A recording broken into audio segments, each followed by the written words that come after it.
Me acompaña en el día de hoy la licenciada Jacqueline Pérez Fernández, de la Oficina del Procurador del Paciente. Hoy vamos a estar teniendo una transmisión de Facebook Live en la que vamos a estar discutiendo la Carta de Derechos del Paciente, que es como el eje central en torno al cual funciona la oficina.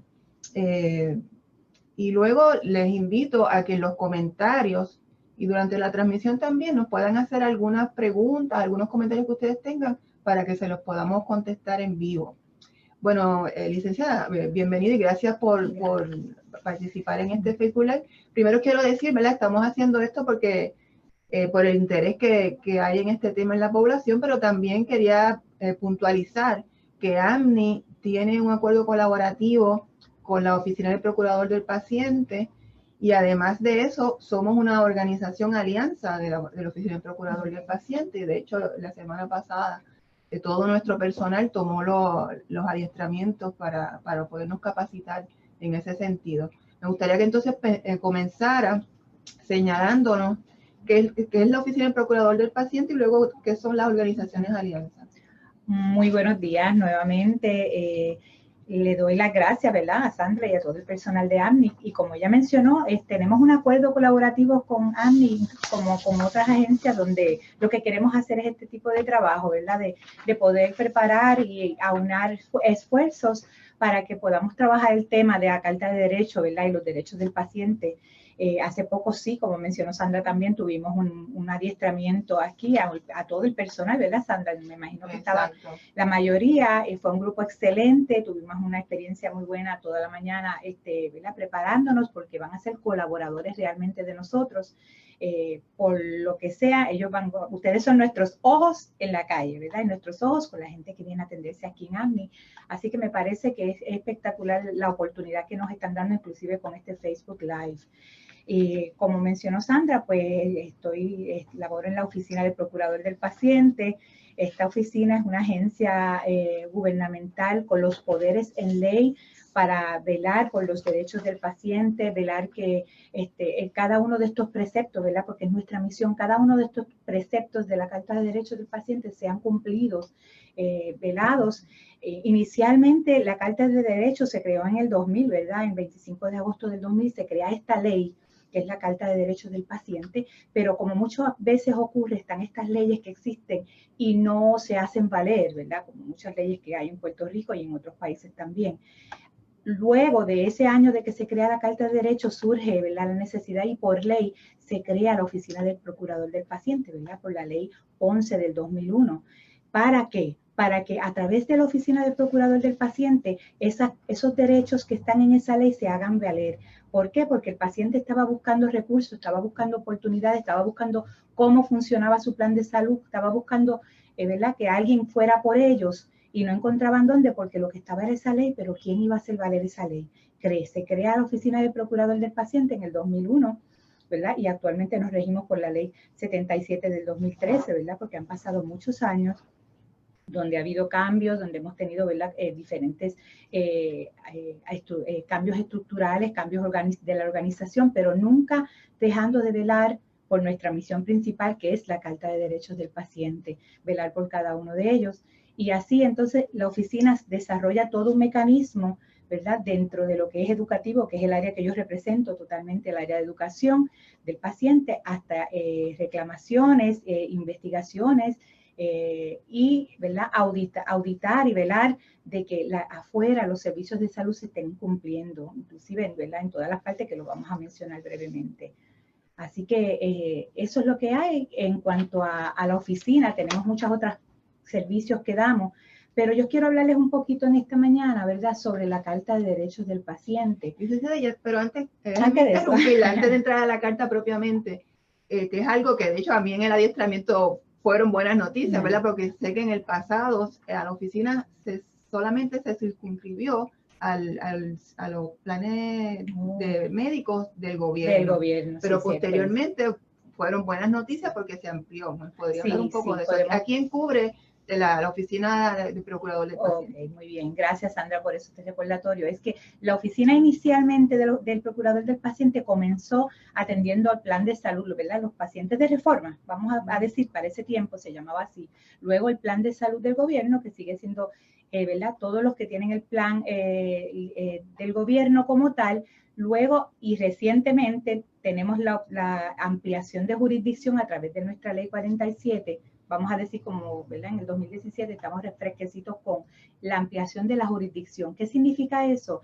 Significa que vamos a atender a todos los pacientes de Puerto Rico, en este caso, plan de salud del gobierno y los pacientes de planes de cubiertas privadas. Así que se pueden imaginar, ¿verdad? Todo el tipo de labores, toda la responsabilidad que tiene nuestra oficina va a hacer valer esos derechos del paciente también de plan privado, porque son los mismos. Son los mismos, o sea, la Carta de Derechos no es para las personas del plan de salud del gobierno. La Carta de Derechos se creó para todos los pacientes. Lógicamente, ¿verdad? Y por lo que pasó en ese comienzo que yo les expliqué en el 2001, se dirige hacia la población del plan de salud del gobierno, porque en ese momento ustedes pueden saber que estaba comenzando el plan de la reforma, había muchas dudas, estaban ocurriendo muchas inestabilidades con el paciente y teníamos que entrar en acción. Pero luego tuvimos la oportunidad de tener una ampliación de jurisdicción. En 2 ocasiones hubo cambios, ¿verdad? Y actualmente, o sea, recientemente en el 2017, tuvimos la ampliación de jurisdicción de todos los pacientes de Puerto Rico. Así que por eso es que es bien importante lo que estamos haciendo hoy, lo que queremos hacer con las alianzas, ¿verdad? Que es como ya mencionó, Alianza OPP es un proyecto, una estrategia que queremos utilizar para poder adiestrar a otras agencias y otras organizaciones que sean nuestros aliados, que nos ayuden a poder llevar la Carta de Derecho, explicarle, darle acceso a la persona de que nos llamen, ¿verdad? De ellos no poder resolver, que sí los vamos a adiestrar para que lo hagan, pero que nos llamen y se comuniquen con nosotros para que así puedan entonces accesar y tener alguna intervención por su situación de salud, ¿verdad? Y los servicios médicos que reciben. Y me parece que es una estrategia bien importante, porque ahora que cubren a todos los pacientes de la isla, pues hay un cúmulo de trabajo grandísimo, ¿verdad? Y me imagino que el personal no habrá crecido de esa misma proporción. Entonces, esta estrategia de establecer alianzas con otras organizaciones le amplía a ustedes de una forma casi los recursos, ¿verdad? Las personas que pueden intervenir en situaciones de violación de derechos. Inclusive mencioné en el adiestramiento que tuvimos aquí en AMNI que nosotros no somos un personal enorme. Sabemos que la población de Puerto Rico es grande, la población solamente del plan de salud del gobierno estamos hablando de 1.3 ¿verdad? Millones de personas, o sea que si estamos hablando que vamos a añadir las cubiertas privadas, estamos hablando de casi toda la mayoría del país, ¿verdad? Y por eso es que de verdad la estrategia a mí me parece fabulosa, me parece que la gente se interesa mucho, nos han llamado para talleres, nos han llamado, tenemos que crear los grupos, así que no tenga temor como organización, si nos está escuchando en esta mañana, no tenga temor, ¿verdad? Ni de preguntar de qué manera usted puede ser parte de Alianza OPP, porque lo que queremos es crear grupos donde podamos dar adiestramiento y donde los podamos capacitar para que ustedes tengan todas las herramientas. Ustedes se convierten casi en empleados de nosotros. Exacto. Y se convierten en nuestros ojos en la calle. Claro que sí, claro que sí. Y nos sentimos así, ¿verdad, Sandra? Sí, ¿no? Nos sentimos así con ustedes en AMNI y todas estas organizaciones y estos grupos, los municipios.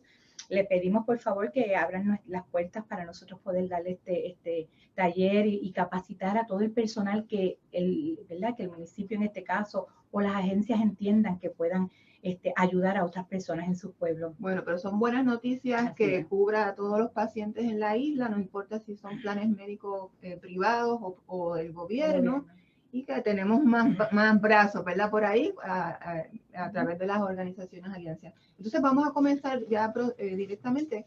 ¿Cuál es la Carta de Derechos? ¿Cuál es el contenido? ¿Cuáles son los derechos que tienen los pacientes? Y más adelante, entonces, ¿cuáles son sus responsabilidades? Eso es así. Los pacientes ¿verdad? La Carta de Derechos del Paciente, como les mencioné y lo digo también en los talleres, se crea, ¿verdad? Para estructurar cada uno de los preceptos de lo que se entiende que el paciente debe de tener y debe de recibir al momento de ser atendido, ¿verdad? En sus hospitales o por sus médicos o su oficina privada o por cualquier proveedor de salud. ¿Qué pasa? La Carta de Derechos no solamente tiene la parte de los derechos, que fue una situación que se nos creó en un momento dado cuando la oficina comenzó, sino que tenemos la Carta dividida en dos. Se habla de los derechos del paciente y se habla de las responsabilidades. ¿Por qué? Porque comenzando la agencia, muchas veces, muchos proveedores en un momento dado se sintieron un poquito mal, molestos, porque entendían que estábamos capacitando al paciente todo el tiempo con los derechos, pero no los hacíamos tener responsabilidad con también, ¿verdad?, las cosas médicas que tienen que hacer, que luego lo vamos a traer como parte de la Carta de Derechos. O sea que nuestra Carta de Derechos tiene dos vertientes, la de los derechos del paciente y las responsabilidades del paciente. Nunca las dejamos de mencionar de esta manera, y en todos los talleres que hemos dado, inclusive a proveedores, ellos están claros de que tocamos las dos partes. Lógicamente el paciente va a velar de que sus derechos se cumplan, pero no dejamos de mencionar las responsabilidades del paciente, y quiero que eso quede bien claro a cualquier proveedor o cualquier organización que nos esté hablando, nos esté viendo, ¿verdad? Que sepa que esta carta fue justa en ese sentido, inclusive hay más responsabilidades que derechos, y muchas veces pues el paciente solamente lee los derechos. Así que cuando vemos la Carta de Derechos, ¿verdad?, que es la ley 194 del 2001, necesitamos, la pueden bajar en algún momento, la pueden conseguir en nuestra página. Vamos a ver que entonces está descrita de esa manera. Inicialmente comienza con unas descripciones, con unas definiciones de lo que es cada una de las cosas, pero cuando entramos en los derechos, vemos que uno de los artículos principales de los derechos del paciente es recibir los servicios de alta calidad, ¿verdad? Y cuando mencionamos calidad, queremos mencionar que la calidad puede ser subjetiva, pero lo que queremos es que el paciente reciba el servicio en el momento adecuado, en el lugar adecuado, por el profesional adecuado y de la manera correcta y adecuada. Y esa definición la hemos creado en OPP, ¿verdad?, en nuestra agencia, para poder entonces evaluar y estructurar lo que queremos decir de lo que esperamos de lo que es la calidad, ¿verdad? Y ahí vemos que cuando se reciben las querellas, las clasificamos dentro de cada uno de estos renglones, ¿verdad?, que les vamos a ir mencionando brevemente. Vemos que es bien importante cuando el paciente tiene su plan, en el caso del plan de salud del gobierno, que es bueno que él sepa, ¿verdad?, y conozca toda la información de su plan, inclusive que sus proveedores, ¿verdad?, acepten ese plan, que sea accesible a él, ¿verdad?, que el paciente no va a coger un plan donde su médico quede 2 o 3 pueblos alejados de ellos. Siempre buscamos que el paciente sea el que en mayor beneficio reciba, y por eso es bien importante que reciba toda la información de su médico de cómo participar en las decisiones, ¿verdad?, de su servicio, porque muchas veces pues cojo, lo compro, lo acepto, tengo el plan y desconozco todo sobre mi cubierta. En este momento, la Oficina del Procurador del Paciente, y con los cambios que hay, exhorta a que el paciente sea el que seleccione y el que conozca lo que sea mejor para él como paciente, accesible. Si no consigue el que quiere en un momento, pues ahora con los cambios tiene la oportunidad, ¿verdad?, y luego se hablará de eso, de escoger el proveedor que mejor le convenga, que mejor le vaya para sus condiciones de salud, ¿verdad?, porque pueden ser especialistas también. Vamos a decir también que otro artículo de la Carta de Derechos, ¿verdad?, es el seleccionar su médico primario, el seleccionar sus laboratorios, el seleccionar cualquier proveedor dentro de esa cubierta. Aunque la gente dice, pues mira, es que yo tengo el plan de salud y tengo que coger lo que me dan. Eso es una frase muy común, ¿verdad?, que nosotros escuchamos mucho. Pero en el caso del plan de salud del gobierno, dentro de esa selección, dentro de ese grupo, hay una selección de médicos, una selección de proveedores que le permite al paciente hacerlo. No podemos hacerlo abiertamente porque al ser un plan de salud para una población tan alta, para el gobierno, ¿verdad?, como servicio del gobierno, se le tiene que dar unas redes, ¿verdad?, se le tiene que dar unos grupos donde el paciente es el que va a seleccionar en ese momento lo que se le provee según su región, ¿verdad?, en este momento que está así, y que ahora con los cambios de salud vital, ¿verdad?, con vital, tiene la oportunidad de acceder, ¿verdad?, y accesar otros proveedores de salud, no necesariamente los que le queden cerca de su pueblo o los que sean de su región. Así que es bien importante que el artículo de la selección de tu plan y de tu médico está vivo y está vigente en la Carta de Derechos y lo puede ejercer en toda forma que esté provisto para su plan, ¿verdad?, o para su cubierta dentro de esa aseguradora que usted va a seleccionar. Vamos a hablar de la sala de emergencia, que es un punto bien importante. Eso mismo le iba a preguntar ahora, porque es muy importante. Lo tengo presente. Bueno, la sala de emergencia. ¿Qué decimos de la sala de emergencia? La sala de emergencias es para atender al paciente, como yo lo dije en el taller, ¿verdad, Sandra? 24/7. Cuando digo 24 horas, 7 días a la semana, donde ocurra la emergencia. Usted si tiene una emergencia en un pueblo que usted está vacacionando, usted llega a esa sala de emergencia y se atiende ahí, se estabiliza ahí, y todos los procesos administrativos de cobro de papeles se resuelve luego de que usted esté estable y se refiere al lugar donde está, porque inclusive a través del plan de salud del gobierno también tiene que ver su médico primario tan pronto sea el día, ¿verdad? El próximo día laborable donde usted pueda verse con su médico primario luego de esa emergencia. No solamente se va a tratar en la emergencia y ahí se quedó. Se tiene que dar seguimiento de lo que ocurrió en esa situación de emergencia. Así que entendemos que es 24/7. Muchas personas esperaban llegar a la sala de emergencia de su pueblo. No, usted se atiende en ese lugar, se estabiliza y se refiere. Y no solamente se atiende a través de la Carta de Derechos, sino que también hay leyes federales, que, como la ley EMTALA, donde exhorta y exige que el paciente no se le niegue ningún servicio en sala de emergencia.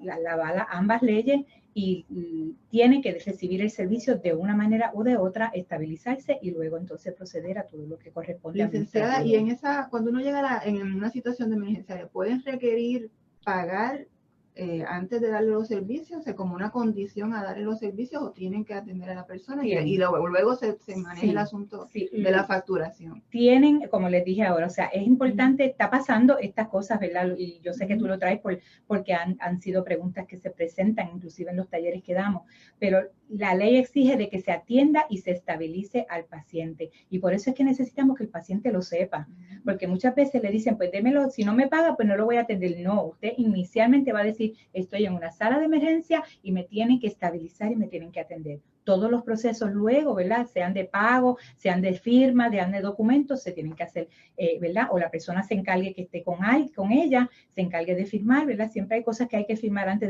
de unos procedimientos, eso estamos claros, pero sí tiene que estabilizar al paciente para luego entonces proceder a cobrar o hacer algún tipo de gestión. No podemos dejar al paciente ahí porque puede perder la vida después de estar en peligro. ¿Estos derechos cubren también a las personas que no tienen planes médicos? También, en la sala de emergencia volvemos, o sea, hay que estabilizar, emergencia es esa, la palabra, que la vida del paciente está en peligro, está inminentemente en peligro y lo que hay es que estabilizar y luego los procesos se van a resolver en la medida que el paciente, ¿verdad?, esté estable. Así que ese es un artículo de la ley que nosotros lo mencionamos. Pensamos que la gente lo sabe, pero a veces cuando estoy en los talleres me doy cuenta de que no es así. O sea, que hay que aclarar esta situación de la sala de emergencia. Y muchas veces pues te piden tarjeta y te piden documentos, pero tenemos que estar claros como pacientes de que hay que mencionarle que necesitan estabilizar el paciente y luego se brega, ¿verdad? Y se trabaja todo lo demás con relación a esto. Así que no olvidemos esa sala de emergencia, que es uno de los artículos sumamente importante de la Carta.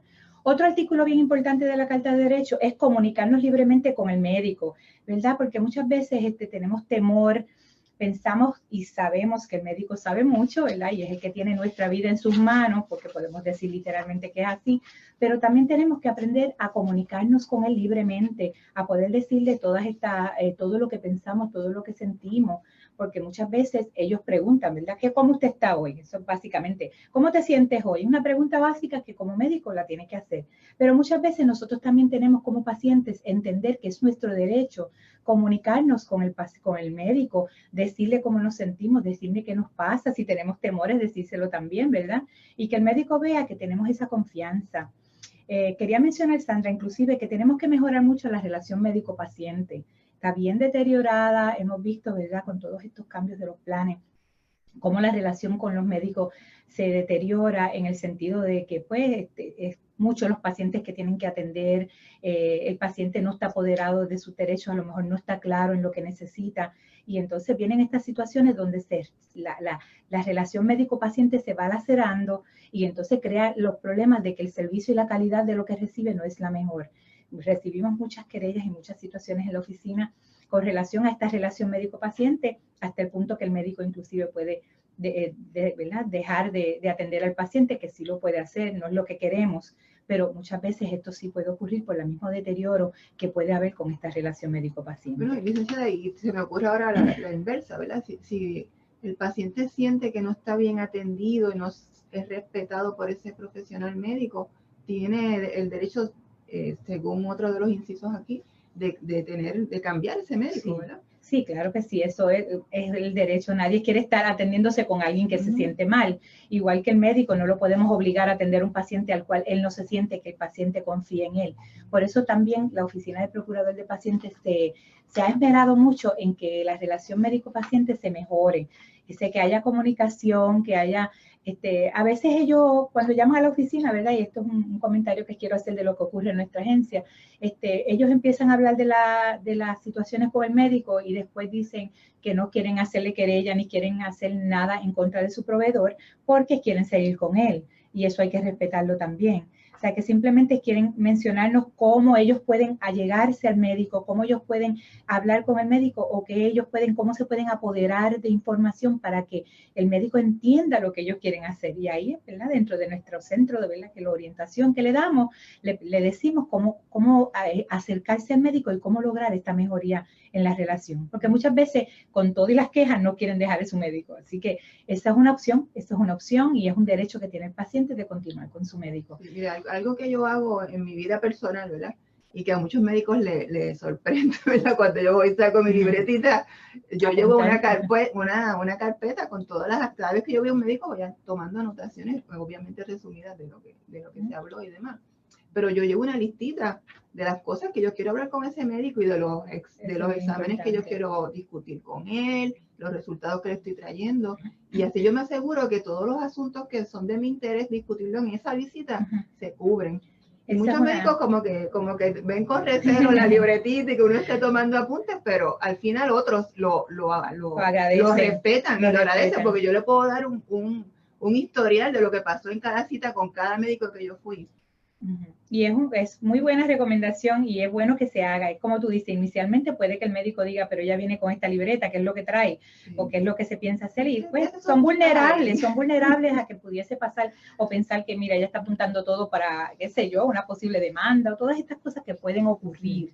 Pero con relación a que tú anotes tus preguntas, me parece bien interesante, Sandra, que lo traigas, porque inclusive en la oficina del procurador del paciente hemos creado una hoja que se llama Pregúntale a tu médico. ¿Por qué? Porque muchas veces el paciente va, se le olvidó todo, tan pronto entró a la silla y le cogieron los vitales o lo tocaron o le mencionaron algo y va y sale igual. Necesitamos que el paciente, y la hojita la tenemos en la agencia y la damos en todas nuestras actividades. Y la pueden encontrar en la página de Sí, la pueden tener en la página. Dice, preguntas que le puedes hacer a tu médico, pregúntale a tu médico. Y aparece un renglón de las preguntas básicas que tú le puedes hacer como paciente a tu médico, que no van a interferir ni ofender, solamente que van a entrar en una conversación donde la relación médico-paciente va a ser buena, porque con esa hojita yo inclusive le digo, guárdela y téngalas en su cartera, ¿verdad? Para que la puedan traer, para que el médico vea que lo que interesamos es que esa relación médico-paciente fluya y que se pueda hablar, igual que si no quieres un tratamiento o lo quieres o no lo quieres, que es otro, ¿verdad?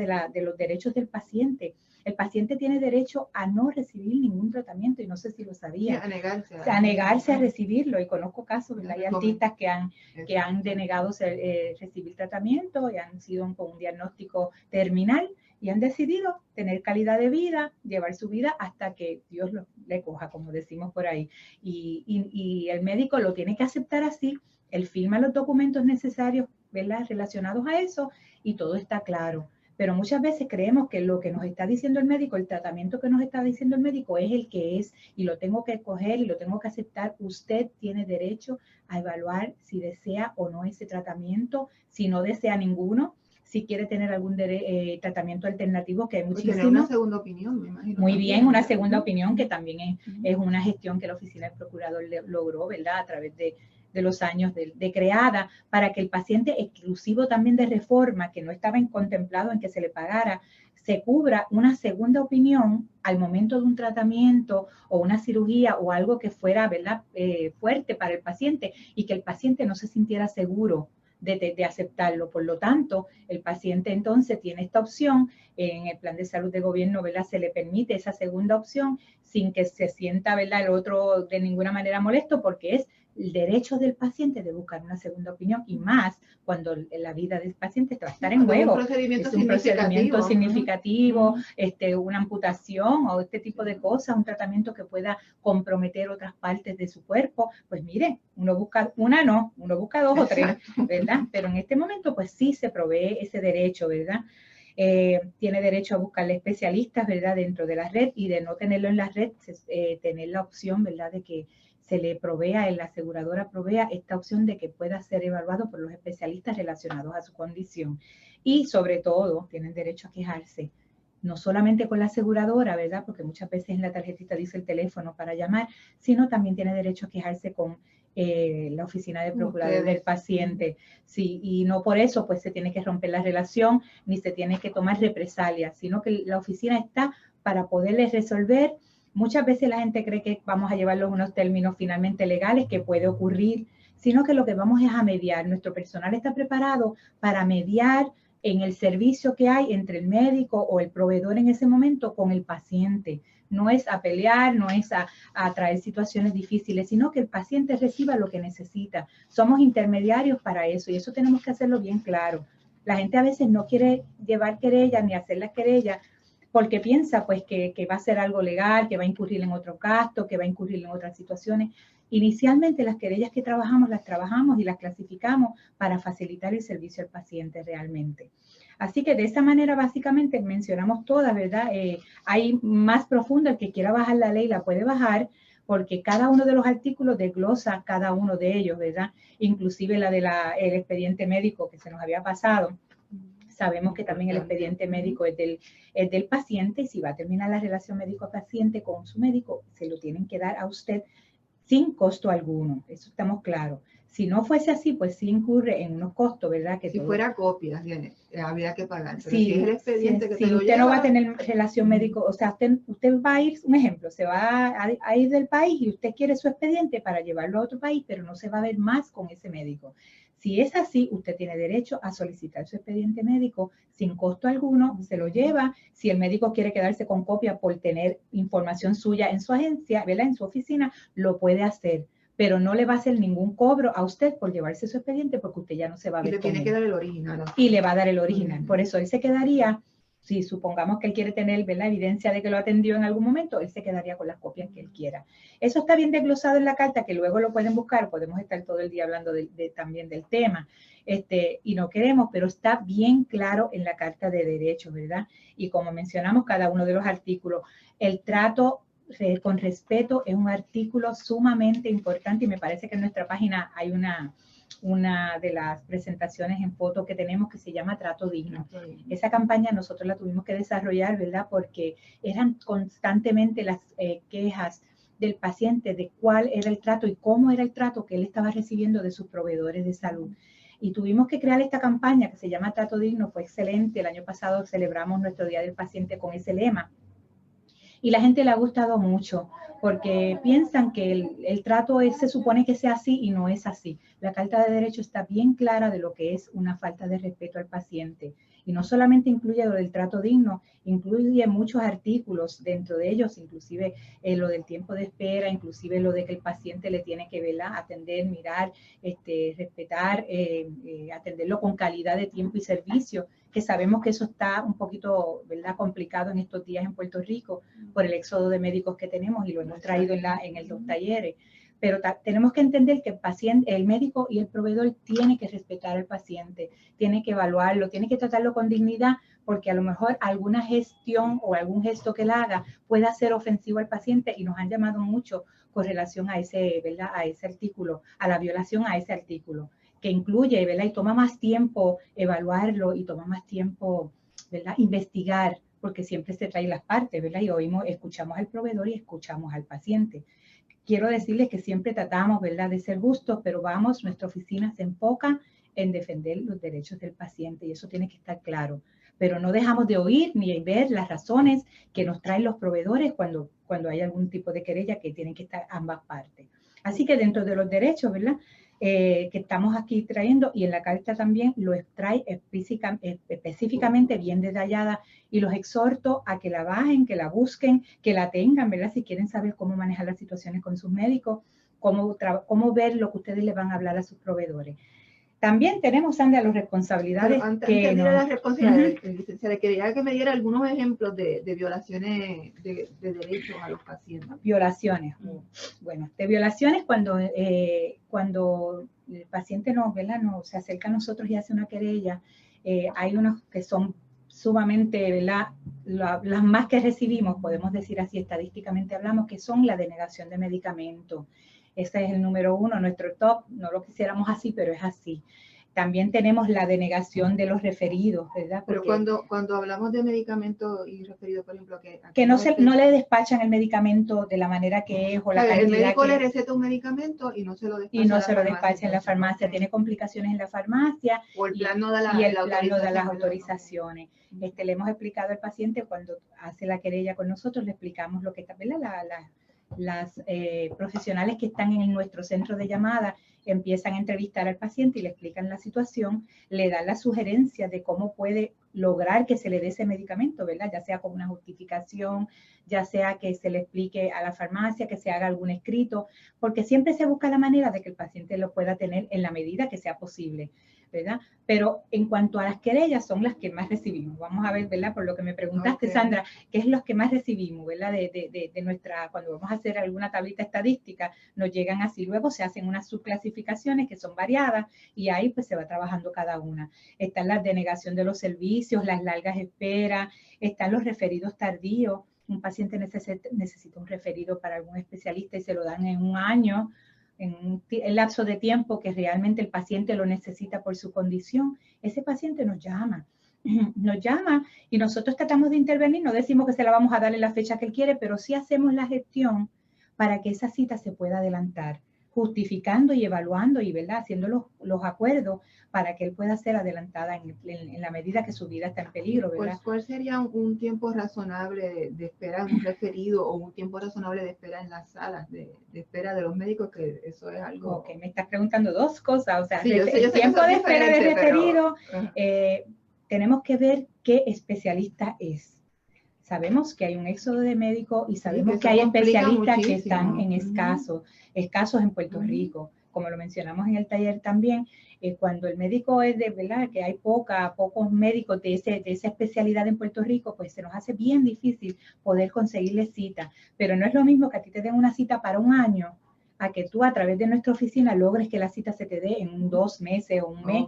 Y si se justifica la situación de salud donde esa vida esté comprometida, haremos todo lo posible para que el paciente pueda tenerlo en un tiempo. No es que lo va a tener mañana o el otro día, pero vamos a hacer lo posible de intervenir como agencia, ¿verdad?, con nuestros médicos, con nuestra intervención, de que ese paciente lo tenga en un momento razonable y que su vida no peligre. Pero sí estamos presentando mucho y es una de las áreas de más querella, porque los referidos se están dando tardíamente por la cantidad de pacientes que está viendo cada médico, por la cantidad de especialistas que hay, que no tenemos dependiendo del renglón, ¿verdad?, que hay. Esto nos pasa mucho con los neurólogos y ustedes lo saben. Estamos pasándolo mucho, los geneticistas. Estamos pasando esto, pero sí estamos ahí para ayudar. Es necesario que se comuniquen con nosotros, Sandra, porque muchas veces el paciente dice, yo sé que existe la oficina, pero si no nos contacta, nosotros no podemos ayudarle. Lo que no escuchamos ni vemos, no podemos saberlo. Y yo le digo a la gente, ¿verdad?, es una frase un poquito, pero muchas veces le digo, no se queje si no se queja. Es, ¿verdad?, fuerte, pero no lo vamos a saber, no podemos saber lo que a usted le está pasando, y gracias a Dios, con esto, ¿verdad?, con estos medios, las redes sociales y toda la promoción que OPP y a través de las alianzas con ustedes y con otras agencias, estamos logrando llegar más a los pacientes y decirles que nos llamen, porque no necesariamente es para una querella. Nuestro centro de llamada orienta al paciente, no se le cobra, no se les dice nada, no se les apunta en ninguna lista negra, como decimos por ahí.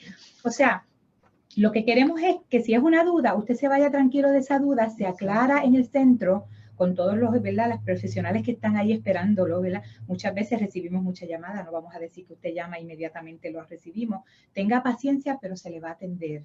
Necesitamos que se comunique con nosotros, puede comunicarse por nuestra página, hay tantas formas, ¿verdad? Puede comunicarse por fax, puede comunicarse por, ¿verdad?, por email, ¿verdad?, por correo electrónico, que en algún momento pues vamos a dar toda esa información. Y queremos rapidito, ¿verdad?, mencionar las responsabilidades, porque ahorita yo dije que la carta se divide en 2. Y ya yo hablé de los derechos, a lo mejor lo hice de manera general, pero ustedes se comprometen conmigo en que van a buscar la carta de derechos y que la van a leer y la van a tener. Bueno, yo le digo a las personas que están viendo el Facebook Live, luego se transforma en un video y como parte de los materiales yo voy a poner la carta de derechos y el formulario que usted señaló de las preguntas como parte de los materiales de apoyo. Sí, excelente. Sí, y lo vamos a agradecer, ¿verdad? Para que lo puedan buscar, o pues, si no, pues recordar lo que yo hablé y volver y verlo nuevamente, ¿verdad? Pero, como dijimos, la responsabilidad es bien importante, Sandra, porque tenemos una situación de que no estamos cumpliendo como pacientes, y de esa parte, el médico y nuestros proveedores, cuando, ¿verdad?, se trae esta situación con el paciente, se quejan, ¿verdad? Ellos también se quejan, aunque no es el foro en el momento de nuestra oficina, pero sí lo tenemos que escuchar y sí tenemos que entonces decirles que el paciente tiene responsabilidades. ¿Cuál es la primera? Comunicarle todo a su médico. Lo primero es comunicarle a su médico todo sobre su salud.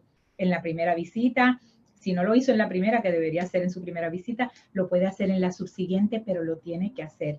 Todo lo que ha tenido, sus operaciones, ¿verdad? Toda esta conversación. Inclusive voy a pensar, Sandra, que hagan lo que tú haces, ¿verdad? De traer todas esas cositas anotadas, que muchas veces el paciente no lo hace y cuando ve al médico queda en shock y se queda esperando que el médico lo mire y le hable y no está preguntándole al médico, ¿verdad? Lo que tiene que preguntar. Si usted cree que se le va a olvidar o usted cree que se va a poner ansioso en el momento, escríbalo, sí, llévelo anotado en un papelito y usted puede entonces, cuando el doctor se presente, que lo va a hacer, ¿verdad? El médico se presenta con usted, ¿verdad? Y le va a decir quién es y va a haber esa comunicación inicial. Usted le puede hacer todas estas preguntas, pero es bien importante como paciente que usted le diga todo a su médico relacionado a su condición de salud y las cosas que le han pasado, porque así él va a comenzar y va a conocerlo para seguir atendiéndolo. En este caso, si es su médico primario, ustedes saben que el médico primario es el médico guía de usted, es el que va a velar por usted todo el transcurso y así funciona nuestro plan de salud, ¿verdad? En este caso del gobierno. Es el que guía y el que muchas veces le va a dar la mayoría de los tratamientos. Y si él ve que lo que él está dándole no funciona, entonces empiezan los procesos de los referidos y de recomendarle otras especialidades. Pero el médico primario es su médico de cabecera, es un médico que vela por usted y es el que tiene que saberlo todo. Inclusive si usted se va a otro médico o si usted se hace alguna prueba o algo fuera de la información de él, usted debe de informarle a su médico primario. Así lo sugerimos y lo recomendamos y la Carta de Derecho lo dice también, ¿verdad? Que usted pues tenga una comunicación con su médico primario en todo, en este caso. Es bien importante cuando el médico le da un tratamiento. Pacientes, pasa algo, el médico le da un medicamento, le da unos antibióticos, le da un tratamiento, usted se lo lleva, ¿verdad? Lo recibe en la farmacia y ¿qué pasa? Muchas veces no lo completamos. Si es un antibiótico, usted tiene que entender que tiene que ser por el tiempo que el médico se lo está dando. Solamente va a dejar de usarlo si usted entiende y su salud se está comprometiendo y se está sintiendo mal. Porque si yo me voy a tomar un medicamento y yo voy a ver que yo me siento mal, que me mareo, que me caigo, que me da náusea, pues usted tiene que inmediatamente dejar el medicamento y comunicarse con su médico primario o con el médico que le dio la receta. Porque usted, porque él diga tómeselo por 7 días, no va a estar 7 días tomándoselo, sintiéndose y comprometiendo su vida y su salud. Así que es bien importante que usted lo cumpla, pero si usted ve que hay algo irregular en ese tratamiento, usted necesita comunicarse de inmediato con su médico primario o el médico, ¿verdad?, especialista, el que le haya dado el medicamento. Tenemos que entender que el tratamiento es bien importante, pero también hay cambios que se pueden hacer, hay cosas que pueden ser alérgicas y que pueden, ¿verdad?, usted no saberlo en ese momento y ahí el médico lo va a evaluar nuevamente y le va a hacer el cambio, ¿verdad? Igual tenemos el utilizar las facilidades. Muchas veces estamos utilizando las facilidades de salud, es nuestra responsabilidad usarlas correctamente. Si usted tiene su médico primario, no vamos a esperar a la tarde, a la noche para ir a una sala de emergencia, porque se supone que su médico primario sea el que esté pendiente de usted en la medida que usted pueda verlo. Sabemos que muchas veces no es con cita o hay una irregularidad, pero usted trate de verlo en la medida que pueda y que no se sienta su vida comprometida. Si su vida se siente comprometida y se siente que está muy mal, no voy a decirle que no vaya a una sala de emergencia, entiendo que sí. Pero recomendamos que vaya a su médico primario y a su médico de cabecera o su médico que lo ve antes de cualquier sala de emergencia, si es algo que usted entiende que se puede ver, ¿verdad? Y su vida no está peligrando. Cuando digo peligrando, en este caso, Sandra, estoy hablando de que su vida pueda estar en peligro en menos de 24 horas, el dolor sea demasiado intenso, la sintomatología sea demasiado fuerte, pues mire, usted no lo piense mucho y va a su sala, pero necesitamos que el paciente empiece a entender que su médico primario y su médico de cabecera, ¿verdad?, en este caso, ¿verdad?, los del plan o el plan que funcione así, sepa todo y sea el que hasta inclusive a través de una misma llamada pueda ayudarle y decirle qué hacer, porque él va a poder hacerlo. Y si no, le va a decir, pues mire, ve a una sala de emergencia, ¿verdad? Porque como médico lo puede hacer también. Pero necesitamos utilizar correctamente las facilidades de salud y eso nos está causando que los costos en los planes y los costos en el gobierno cada vez sean más elevados, ¿verdad? Porque estamos viendo la cantidad del mal uso, ¿verdad? O la subutilización de los servicios cada vez mayor. Vamos a usar los servicios como son y de la manera correcta. Inclusive, si seguimos el tratamiento, a lo mejor no tenemos que estar visitando al médico ¿verdad? Tantas veces, sino las veces que los recomienda, porque vamos a tomarnos los medicamentos o utilizar los medicamentos de la forma correcta. Yo he visto que algunos planes han creado lo que le llaman unas salas de urgencia. Uno se siente mal y uno piensa, bueno, no es un asunto de vida o muerte, pero entonces vas a esta sala de urgencia en lugar de ir a la emergencia. Pero sabes que eso ocurre por eso mismo. No sé si el plan vital tiene ese mecanismo.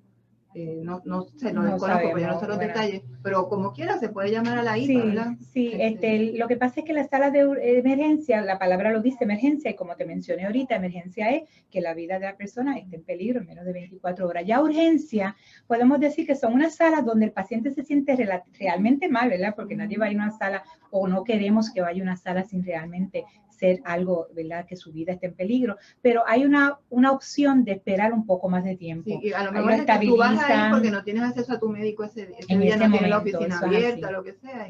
Eso es así. Peor es quedarse en la casa, ¿verdad? Sí, exacto. Entonces han tenido que dividir, ¿verdad? Los servicios para la emergencia y la urgencia. En la urgencia pues se evalúa con calma, se pueden hacer otros procesos, otros laboratorios, algún tipo de intervención, pero ya en emergencia la palabra lo dice, a veces pues tenemos que correr con el paciente. Exacto. Inclusive las salas de emergencia tienen una tablita de qué ellos consideran que es una emergencia, ¿verdad? Y a veces tú entras y lo encuentras en la misma entrada, pero lógicamente yo siempre digo, para el paciente, su salud y los dolores que siente son emergencias siempre, pero no podemos utilizar la sala de emergencia de manera, ¿verdad?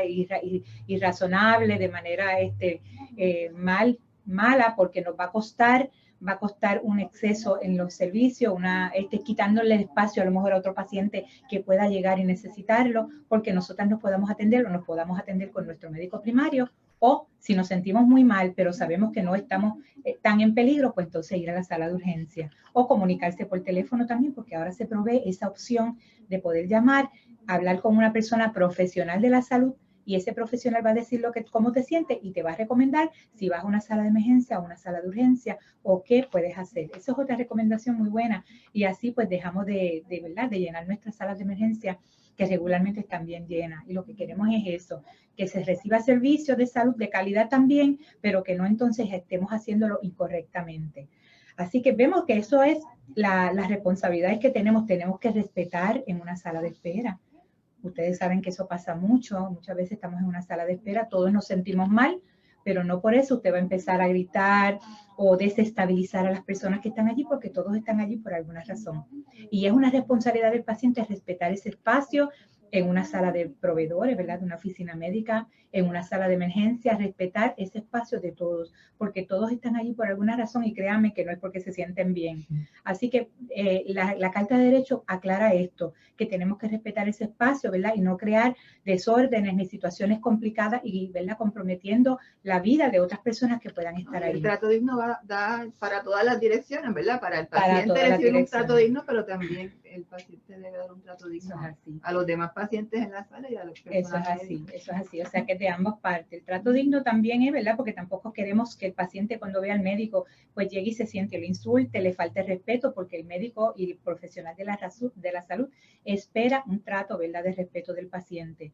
Pues, y como les dije, regularmente nos enfocamos en el paciente porque es nuestro norte como agencia, pero siempre le decimos que tenemos que respetar a los proveedores, que tenemos que respetar a los profesionales de la salud, que tenemos que reportar cualquier situación que se esté dando, ¿verdad? Porque a veces el paciente puede notar que hay un fraude en las mismas facturas que le lleguen o en la misma oficina que se dé cuenta de que hay una situación de fraude. Le exhortamos al paciente que por favor se comunique con nosotros, que nos llame y nos reporte la situación, puede hacerlo anónimamente si quiere, y nosotros podemos tomar acción y proceder a evaluar ¿verdad? Y hacer las inspecciones necesarias o informar lo que esté pasando para evitar que esto siga ocurriendo. Así que básicamente son muchas responsabilidades dentro de cada una, se desglosan más, pero necesitamos que el paciente sepa que tiene responsabilidades, Sandra. Es bien importante eso en el día de hoy.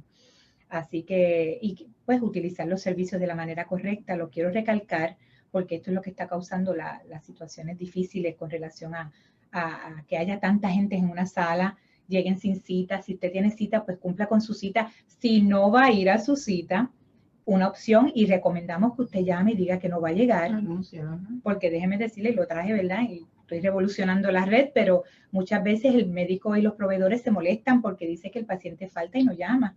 Inclusive, y entiendo que el proveedor tiene la opción de cobrarle al paciente que no esté cumpliendo con sus citas de la manera correcta, inclusive que no esté llamando para notificar que no va a estar.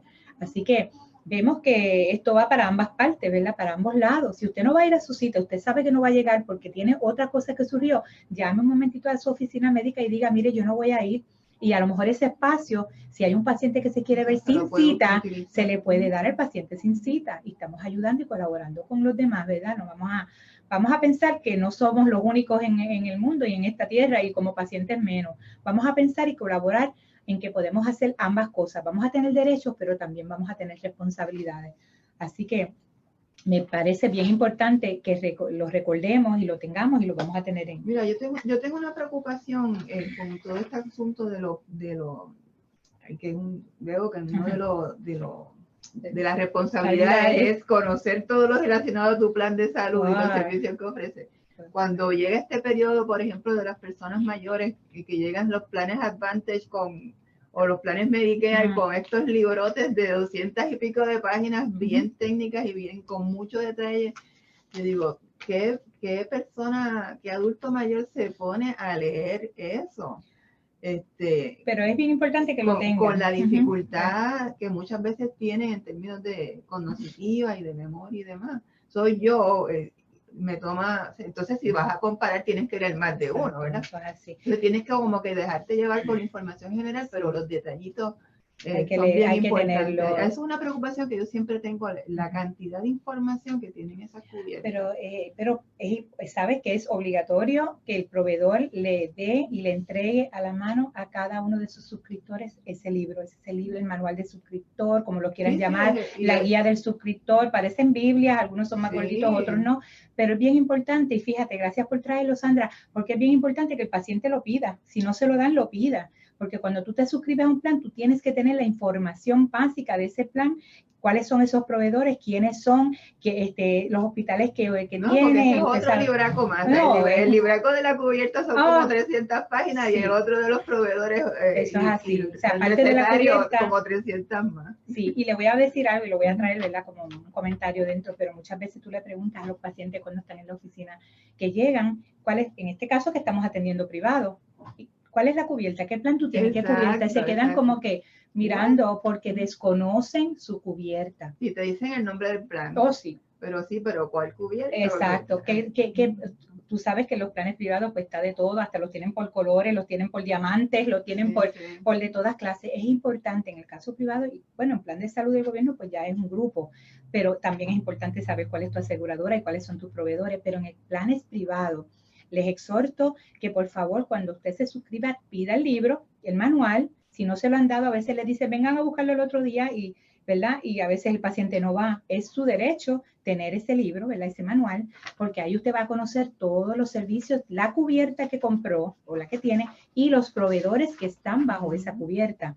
Pídala y téngala a la mano, es su derecho, y si no la pide, usted está fallando dentro de su responsabilidad de tenerla, porque es inminente que lo tenga, porque a la hora de una situación difícil, usted tiene que conocer su cubierta para hacernos el trabajo más fácil también a nosotros al momento de tener alguna situación, ¿verdad? Que tengamos que intervenir. Así que le exhortamos que esté bien claro de qué cubierta tiene, los pagos. Algunas cosas no son totalmente gratis, algunos estudios, algunos medicamentos son con deducible. Y entonces cuando la farmacia proceden a cobrarle, el paciente se queda molesto o considera que es mucho, pero no ha visto que en su cubierta dice la cantidad y el % que tiene que pagar. miren su tarjetita de plan hay de salud. Categorías de medicamentos y categorías de no sé, de cada cosa sí, tiene su por ciento de deducible. Y en los planes privados pasa mucho. Yo siempre le digo a la gente, te dan la tarjeta y la guardan en la cartera y no la miran. Esa tarjeta, si usted la mira bien, ¿verdad? Y le doy el ejercicio para que lo hagan tan pronto puedan, busquen y ahí le da información inclusive de cuánto usted va a pagar por cada uno de sus servicios. Exacto. De una sala de emergencia, de un especialista, de un médico primario, de un laboratorio, porque a veces van a hacerse pruebas y le dicen que va a pagar tanto. Pero ¿cómo va a ser si el plan lo tiene que cubrir? No, porque su tarjeta dice qué por ciento usted va a cubrir dentro de ese plan que usted compró. Va a decir un 20%, pues de lo que cuesten esos laboratorios, esos exámenes, usted va a pagar un 20%. Y eso está pasando mucho y a veces recibimos quejas de eso y cuando miran su tarjeta era que no conocían su cubierta. Así que les exhortamos que por favor conozcan su cubierta en el caso de los planes privados y en el mismo plan de verdad desde el gobierno sepan bien qué es lo que tienen, quiénes son sus médicos, quiénes son sus proveedores para que usted sepa y no vaya desorientado y nadie le tome de sorpresa al momento de recibir un servicio. Bueno, licenciada, muchas gracias por la orientación que le ha dado a las personas sobre la Carta de Derechos del Paciente, sobre los servicios que ofrece la Oficina del Procurador del Paciente. Me gustaría, sabemos que tienen oficinas en diferentes lugares de la isla para hacerlo más accesible a las personas, que mencionar algunas y luego mencionar la información de contacto. Ok, así que tenemos, ¿verdad? Tenemos oficinas en Comerío, Guayama, Humacao, Mayagüez, Ponce y nuestra oficina central en San Juan, aquí en Plaza Mercantil, en el piso 9. Las tenemos, ¿verdad? Para cualquier información que usted tuviese que llegar, pero más que nada le exhortamos a que nos llame a nuestro centro de llamada, que es al 1-800-981-0031. 1-800-981-0031 es nuestro centro de llamada donde usted puede hacer la llamada de orientación y si dentro de esa orientación se estipula que puede manejarse o se puede realizar la querella, automáticamente usted va a tener su querella en ese momento. Inclusive se le puede asignar la persona que la va a trabajar y tiene una información completa. Así que les exhorto, si esto está ocurriendo, alguna de estas, ¿verdad?, situaciones con sus proveedores o sus servicios, que estamos para servirle, estamos para ayudarle. Tenemos mucho trabajo, pero estamos para eso. No se desespere, a lo mejor en el momento que esté llamando, ¿verdad?, haya dificultades, pero inténtelo porque lo que queremos es ayudarle, porque su vida está en juego y queremos que usted conozca sus derechos y los ejerza y los haga valer, ¿verdad?, a través de nosotros también. Así que les agradezco la oportunidad, Sandra. Se pueden acercar a las oficinas, está el teléfono 1-800-981-0031. Tienen su página de internet y importante, la página de Facebook también. Que es así mismo, Oficina del Procurador del Paciente. Así que hay muchas maneras de comunicarse, también puede ser por carta, todavía seguimos usando ese método, pero fax, tenemos accesible también el número, así que a través de la página ahí están puestas todas las posibilidades de usted comunicarse con nuestra oficina. Claro, y también se puede comunicar con nosotros, que somos una organización de alianza de ustedes, las personas que reciben servicios de AMNI, pues también le podemos clarificar las dudas relacionadas con los derechos del paciente.